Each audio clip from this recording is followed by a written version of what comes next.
Madame, Monsieur, bonsoir. Voici le sommaire de cette édition.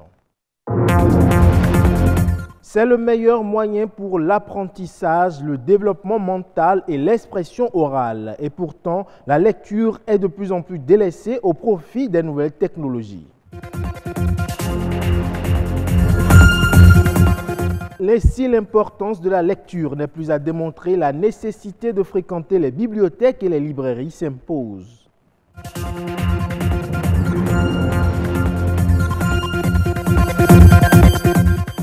Enfin, on a l'habitude de déplorer les impacts socio-économiques, humains et environnementaux de la non-qualité. Or, la qualité contribue à la réussite commerciale des entreprises et à la prospérité d'un pays.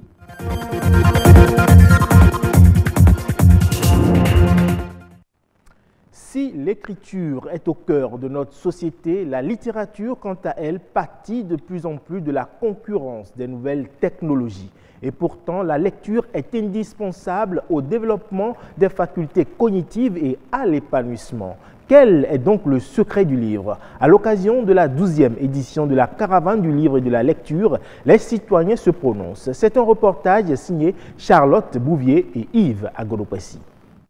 Le constat est patent. La pratique littéraire ne cesse de chuter. Les nouvelles technologies concurrencent les livres version papier qui sont souvent délaissés pour les consoles de jeux ou la télévision. Mais pour autant, le secret du livre reste entier et continue d'intéresser bon nombre de passionnés. Et la 12e édition de la Caravane du livre et de la lecture au Bénin s'implique et aborde les questions touchant à l'incitation à la lecture. Le propos qui consiste à dire Internet est une menace, c'est évident. Que les enfants ne lisent pas à cause de la télé, c'est évident. S'il est vrai que les écrans remplacent peu à peu les pages des livres, les vertus de la lecture restent, elles, intactes. Éducation, formation, vie en société, évasion, rêve, chacun s'approprie le secret du livre comme il entend. Quand je lis, je suis dans un autre monde. Je ne me sens plus sur terre, je ne suis plus là, je rêve et je voyage. Au fond de moi, c'est une sérénité, une plénitude qui ne dit pas son nom. Je lis beaucoup, j'ai toujours un livre que je lis chaque mois, que j'en achète, et je lis un peu dans le développement personnel, un peu dans l'entrepreneuriat aussi. Ce qui m'attire dans la lecture, c'est les leçons, c'est les connaissances qu'on y apprend. Parce que j'ai l'habitude de dire que nous ne créons rien de nouveau dans ce monde, et ceux qui ont fait avant nous, nous ont légué leurs secrets de réussite, et ces secrets sont cachés dans les livres. Laissez prendre la peine de vous asseoir, de consacrer ne serait-ce que 10 minutes à lire au moins 3 pages avant de vous coucher chaque soir. Vous allez apprendre de ces leçons-là, et lorsque vous les mettrez en pratique, vous pourrez réussir. Les jeunes ne sont pas non plus en reste.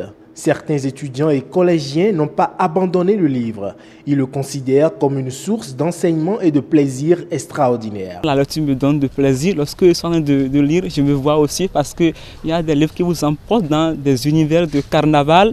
D'autres livres vous amènent même à lire, à pleurer sans vouloir. C'est pourquoi moi je lis. Ça me donne du plaisir. Moi j'aime lire, j'aime tellement lire parce que à cause de la lecture, je m'exprime bien français. Je parle bien, j'arrive à m'exprimer devant mes amis, mes camarades et mes parents aussi, les grandes personnes. Si le livre est concurrencé par les nouvelles technologies, il reste indispensable à la vie en société, quel que soit l'âge. On parle toujours de l'importance de la lecture et surtout de la nécessité d'inciter les Béninois à se rendre dans les librairies et les bibliothèques. Pascal Okritossou, professeur à l'université d'Abomey-Calavi, revient ici sur l'importance de la lecture. La lecture, à mon avis, ne l'attendons pas simplement dans mon champ. Je suis littéraire. Il y a effectivement la lecture littéraire. C'est celle qui envoie, qui renvoie, qui conduit vers la littérature à proprement parler, les romans, la pièce de théâtre, la poésie, les fictions en gros et même les essais. D'accord. Mais il y a aussi la lecture professionnelle. C'est-à-dire, je suis d'un domaine donné. Pour comprendre le fonctionnement de ce domaine, il me faut acheter des livres de ce domaine-là. Ça, c'est pour m'enrichir professionnellement. Il y a la lecture de formation personnelle et d'édification.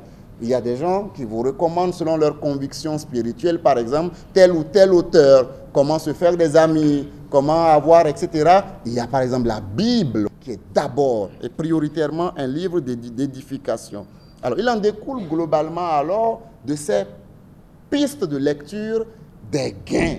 Donc, déjà pour notre bien-être, à quoi ça sert d'être seul? Si la lecture peut nous rapprocher des autres, en cela alors effectivement, continuons d'exercer cette activité cérébrale-là. Lorsque vous êtes habitué à la lecture, cela vous enlève à l'intensité du stress qui vous gagne. Il paraît que pour les personnes qui sont âgées, elles gagnent, n'est-ce pas, à lire parce que cela les maintiendrait un peu en forme du point de vue de, je sais pas, de l'état de santé du cerveau. C'est simple, vous connaissez un peu cette théorie chez les biologistes. Un organe qui est mis en exercice se maintient en activité, mais vous le laissez et il s'effrite, il pâlit. La lecture aiderait à mieux dormir. Oui, certains parmi nous en ont l'habitude. Quand le soir, nous paraissons tendus, lire un petit bouquin aide à aller effectivement dans le sommeil. Cette lecture dont je viens de dire, tous ces biens-là, il faut aussi s'en méfier parfois. Et là, par exemple, quand nous prenons Ndeye Touti dans Les bouts de bois de Dieu, on voit que le snobisme qui la gagne à vouloir imiter l'Occident la perd par la fin. C'est pratiquement la même dose là que nous récoltons quand on est très praticien des harlequins. C'est-à-dire que l'amour rose qu'on y propose à une adolescente naissante peut la perdre. Elle sera en train d'espérer un Romario ou un Antonio comme dans les feuilletons, alors qu'ici, nous appelons, nous, Dossou, Tofa, voilà, Abdourafiou, etc.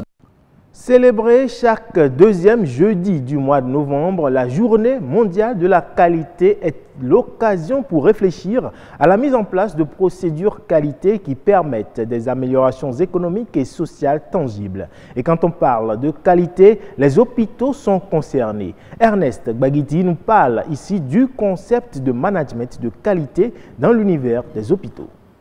Aujourd'hui, dans le domaine de la santé, la qualité ne doit plus être perçue comme un choix, mais un impératif. Un impératif parce que déjà les défis au niveau médical nous amènent à revoir nos pratiques. Il faut apporter la sécurité dans les soins, il faut apporter la traçabilité. Au niveau des labos, il faut que le labo soit désormais qualifié. Et qualifié suppose, à défaut d'avoir la reconnaissance qu'est l'accréditation, il faut mettre en place le système de management de la qualité, que ce soit dans les services de soins ou bien ces labos-là. Le cas spécifique au milieu médical, il y a le labo médical qui a son propre référentiel. Je veux parler de la norme ISO 9001, de la norme 1589, qui est une norme d'accréditation pour le laboratoire d'analyse médicale. Et quand vous avez au sein d'un hôpital un labo qui a eu cette reconnaissance, il pourra vous amener toutes les informations dans le temps et dans la qualité pour que le clinicien puisse établir son diagnostic en toute sécurité. Chaque service doit savoir que ce qu'il pose comme acte va impacter effectivement l'activité de l'autre et le but final, c'est la satisfaction du patient. Ce qui est de capital dans la mise en place d'un système de management de qualité, c'est qu'il n'y a plus de ratés dans l'exécution des activités. Il n'y a plus de rupture en matière d'approvisionnement. Au niveau de la maintenance préventive fonctionne normalement. Au niveau du personnel, il y a la mise à niveau du personnel qui se fait comme cela se doit, de manière à ce que il serait difficile de noter des ratés dans un hôpital qui met en place le système de management de la qualité. C'est pourquoi il est fondamental que la décision soit prise au niveau central. Même le climat social est corrigé quand on met en place le système de management de la qualité. Aujourd'hui, on peut citer quelques rares hôpitaux qui sont dans l'hôpital en temps appelé OMEL, et dans l'approche avait utilisé les 5S du japonais et maintenant ils sont en train d'essayer la 9001. Il y a le CNHU, curieusement, cet hôpital qui a été décrié par tout le monde, qui a eu le courage de s'engager dans cette démarche. Et si tout va bien, vous allez voir, on va commencer par certifier progressivement certains compartiments de cet hôpital, toujours pour soigner son image de marque, rassurer les malades de ce que désormais ils peuvent venir recevoir les soins en toute quiétude. Il faut que ce soit une décision qui vienne du niveau central. Je parle du gouvernement qui doit demander à ce qu'on mette en place ce système avec la formation et progressivement la santé telle que perçue hier, qui est considérée comme les formations de Mouroir, progressivement ce seraient des points où vous aurez satisfaction, en tout cas en matière de soins, où il y aura la qualité désormais. La Côte d'Ivoire, par le biais de l'Organisation internationale pour les migrants, s'est équipée d'un manuel de gestion des flux migratoires en vue de renforcer la sécurité aux frontières du pays. Ce document vient faciliter la sécurité aux frontières de la Côte d'Ivoire et permettre aux forces de l'ordre d'assurer une veille efficace à leurs différents postes frontaliers. Aussi, il va favoriser la réduction de la migration irrégulière et le trafic illicite de migrants, ainsi que le renforcement de la protection des droits des migrants. Le gouvernement zimbabwéen veut réduire son déficit budgétaire à 4% du produit intérieur brut, a indiqué le ministre des Finances du pays. Selon lui, le gouvernement envisage de considérablement réduire les dépenses de l'État en réduisant les primes annuelles versées aux agents de la fonction publique, les voyages à l'étranger des membres du gouvernement ainsi que les avantages accordés aux hauts fonctionnaires de l'État. Le gouvernement envisage donc de vendre une partie de ses actions détenues dans des entreprises bancaires, minières et de télécommunications dès les prochains mois. Cette nouvelle politique d'austérité vise à assainir l'environnement économique du pays afin d'attirer les investisseurs. C'est tout pour ce journal. Merci pour votre aimable attention. À demain.